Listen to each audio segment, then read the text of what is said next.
Hello friends, good morning. कैसे हैं आप लोग? उम्मीद करती हूँ अच्छे होंगे।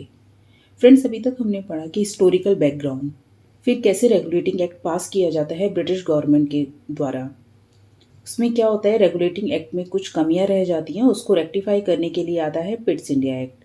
उसके बाद क्या होता है कि 1786 में लॉर्ड कॉर्नवालिस को बंगाल का गवर्नर जनरल बना दिया जाता है।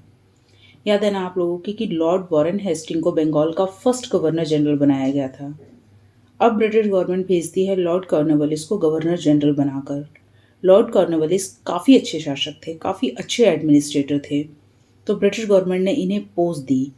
तो इन्होंने ब्रिटिश गवर्नमेंट के सामने दो शर्तें रख दी कि ठीक है, मैं बंगाल का गवर्नर जनरल बन जाऊंगा, लेकिन उसके बदले में आपको मेरी दो डिमांड्स माननी होंगी। उनकी पहली डिमांड थी कि उन्हें ओवरराइड की पावर दी जाए। मतलब ये है कि आपको याद होगा, जब रेगुलेटिंग एक्ट पास किया गया था तो उस टाइम पे ब्रिटिश गवर्नमेंट ने एक 4 मेंबर की काउंसिल बनाई थी, जो कि गवर्नर जनरल को असिस्ट करने के लिए थी।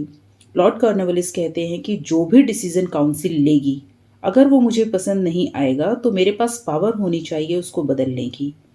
ब्रिटिश गवर्नमेंट इन्हें कुछ खास केसेस में ऐसा करने की पावर दे देती है, सभी में नहीं लेकिन कुछ स्पेशल केसेस में। उनकी दूसरी डिमांड थी कि वो गवर्नर जनरल तो बनेंगे ही, साथ में कमांडर इन चीफ भी उन्हें बनाया जाए। मतलब ये कि जितने भी आर्मी रिलेटेड मैटर्स हैं उन्हें उसमें चीफ की पोस्ट दी जाए, ताकि वो डिसीजंस ले सके, कंट्रोल उनके हाथ में हो।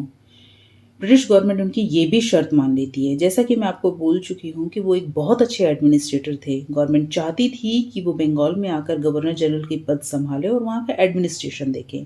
इसी के चलते गवर्नमेंट उनकी दोनों शर्तें मान लेती है और उन्हें नेक्स्ट गवर्नर जनरल बना दिया जाता है। तो दोस्तों, ये था एक्ट ऑफ 1786।